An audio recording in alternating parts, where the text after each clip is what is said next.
Hello viewers, Chief here. Welcome today. Welcome to my new subscribers. And welcome to anybody that just might be clicking through today. We're going to be trying this Mad Pony line of energy drink. And today's flavour is called Cherry Berry. What I like about this can, it's quite clever in a way, that the most striking part of the advertising, the badging on the can, is just the polished aluminium.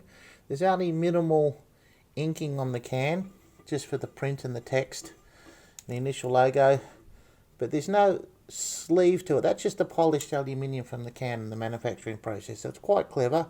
Probably saves themselves a fraction of a cent each time, but there you go. That's very clever indeed.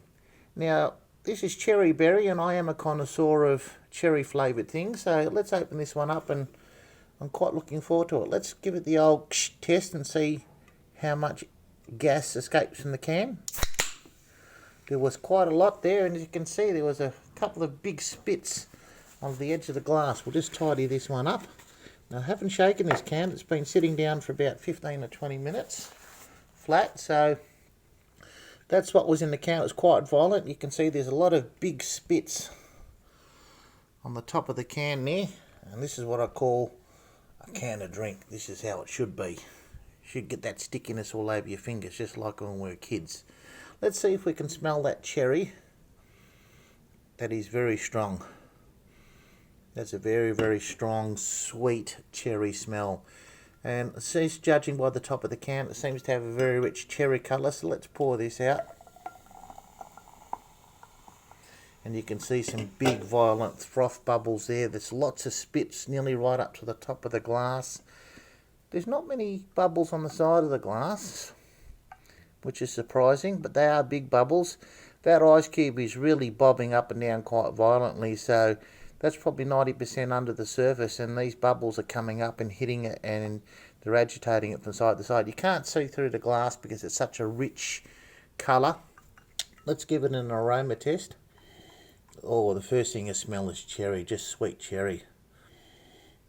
But not the sweetest cherry, it's just beyond middle cherry, if that makes sense. Yeah, it's definitely cherry. Let's have a swig.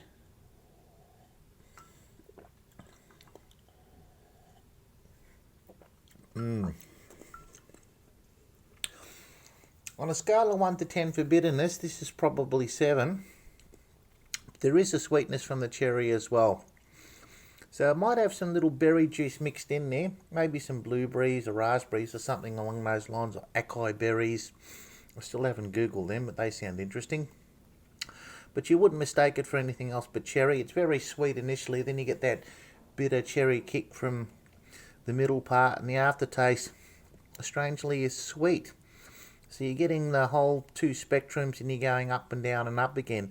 But it is very refreshing. This drink would definitely have to be an after exertion drink. You couldn't drink it before, during, because it's just too much of a cherry taste and would probably produce too much saliva in your mouth. I'm going to have to rinse my mouth quite profusely after this, but I'm going to enjoy the rest of the glass first. So I would recommend it. I'd give this one 8 out of 10. It does have a pretty can, so I'm impressed about that as well. And it's got a nice rich colour to the liquid, which is typical of cherry colours, and it's got a good perfume to it, so it's very nice indeed. So if you're curious, buy one if you see one and give it a try, and leave a comment for me. Thank you for watching. We'll see you on the next test.